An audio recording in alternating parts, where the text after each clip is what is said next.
तो बच्चों आज हम शुरू करते हैं क्लास 9 का चैप्टर अलंकार, व्याकरण, हिंदी व्याकरण में अलंकार। इससे पहले हमने क्या क्या पढ़ा था? शब्द रचना। शब्द रचना में क्या था? उपसर्ग और प्रत्यय। सेकंड चैप्टर हमारा था समास। फिर हमारा चैप्टर था वाक्य भेद। अब हमारा चौथा चैप्टर है अलंकार। ठीक है, आज हम शुरू करते हैं अलंकार। ठीक है, वस्तुतः भाषा को शब्द तथा शब्द के अर्थ से सुसज्जित एवं सुंदर बनाने की सार्थक यानी अर्थपूर्ण प्रक्रिया के दौरान अलंकार को प्रयोग किया जाता है। अलंकार काव्य भाषा के लिए महत्वपूर्ण होते हैं और ये भाव की अभिव्यक्ति को अधिक प्रभावी बनाते हैं। ठीक है, ध्यान से देखो, क्या है अलंकार? किसको करते हैं? भाव की अभिव्यक्ति को काव्य में इनका बहुत महत्व होता है। ठीक है, ये क्या करते हैं? अलंकार क्या करते हैं? काव्य में जो काव्य की भाषा होती है, काव्य के जो शब्द होते हैं, काव्य के जो अर्थ होते हैं, उनको क्या करती है? सुसज्जित करते हैं अलंकार। स्त्री के जो आभूषण होते हैं वो भी अलंकार होते हैं। वो क्या करते हैं? आभूषण स्त्री को सुंदर बनाते हैं। ठीक है, ऐसे ही काव्य में अलंकार क्या काम करते हैं? भाषा, भाव और अर्थ को सुंदर बनाने का काम करते हैं। ठीक है, यानी इस प्रक्रिया के दौरान अलंकार का प्रयोग किया जाता है। अलंकार क्या करते हैं? काव्य भाषा के लिए महत्वपूर्ण होते हैं और ये भाव की अभिव्यक्ति को अधिक प्रभावी बनाते हैं। ठीक है, अब हम पढ़ेंगे बच्चों अलंकार का अर्थ। क्या अर्थ है अलंकार का? देखो, अलंकार का क्या अर्थ है? अलंकार दो शब्दों से मिलकर बना है, अलम तथा कार। ठीक है, इसका अर्थ है अलंकृत करना यानी कि सजाना। प्रसिद्ध संस्कृत आचार्य वामन ने अपनी रचना अलंकार शास्त्र में अलंकार को परिभाषित करते हुए लिखा है,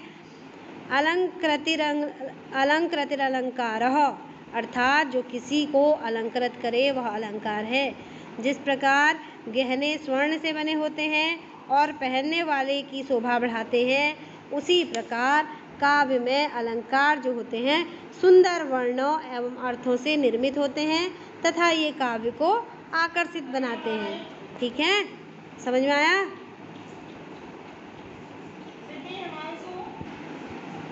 कवि अपनी कविता को जिन विविध शब्दों, ये देखो अब यहाँ ध्यान दो, कवि अपनी कविता को जिन विविध शब्दों, जिन विविध वर्णों, शब्दों व अर्थ योजनाओं से सजाता है उन्हें अलंकार कहते हैं। ठीक है, अलंकार के भेद अब आगे देखिए। अलंकार के मुख्यतः 3 भेद होते हैं, शब्दालंकार, अर्थालंकार और नेक्स्ट पेज में हम पढ़ेंगे उभय अलंकार। अब आपके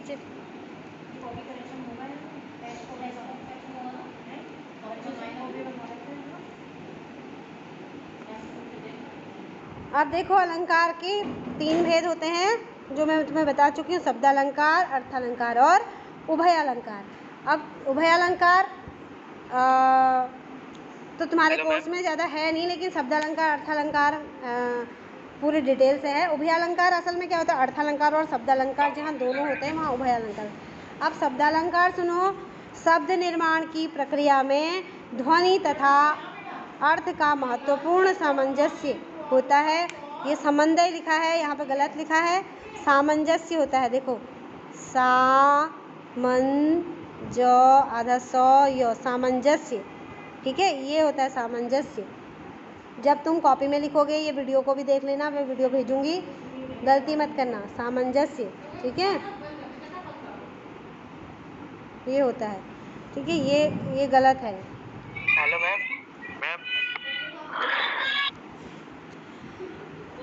तो देखो, काव्य क्या होता है? ध्वनि के आधार पर काव्य में उत्पन्न विशिष्टता अथवा साज सज्जा शब्दालंकार की सृष्टि करता है।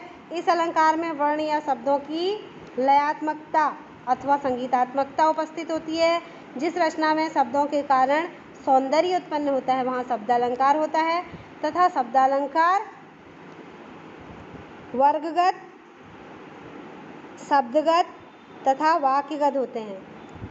ठीक है, अनुप्रास, यमक, श्लेष इसके उदाहरण हैं शब्दालंकार के। ठीक है, शब्दालंकार में कौन कौन से आते हैं अलंकार? अनुप्रास अलंकार, यमक अलंकार और श्लेष अलंकार। अब आगे है बच्चों अर्थालंकार।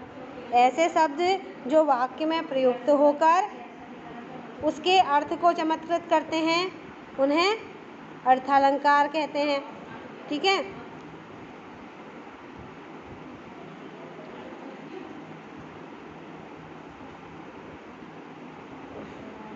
अर्थालंकार की एक विशेषता यह है कि यदि वाक्य से किसी शब्द को हटाकर उसकी जगह उसके पर्याय शब्द को रखा जाए तब भी अलंकार की प्रवृत्ति में कोई अंतर नहीं आता है।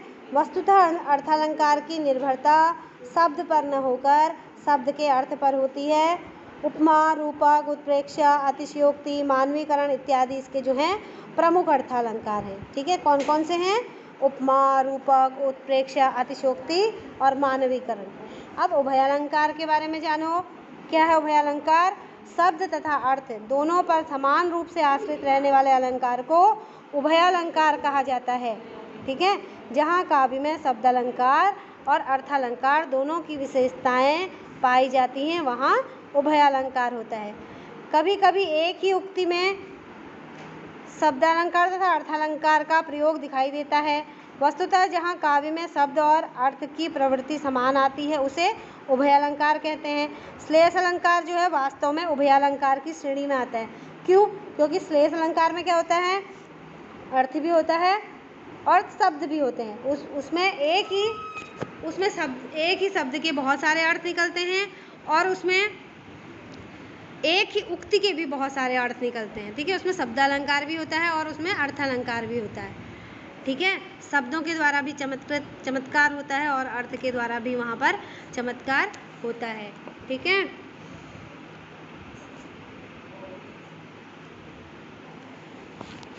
तो बच्चों यहाँ तक की जो तुम्हारी जो अलंकार थे उसको नहीं समझ में आया तो एक बार और देखो और मुझे मैसेज करके बताओ कि कहीं कोई प्रॉब्लम है तो आगे को मैं सॉल्व करने की कोशिश करूँगी। तो सब जो अभी तक मैंने तुम्हें अलंकार बताए थे उसके आगे मैं नेक्स्ट वीडियो में आपको बताती हूँ। तब तक के लिए इतना काफ़ी है। ठीक है, तो इसको याद करो।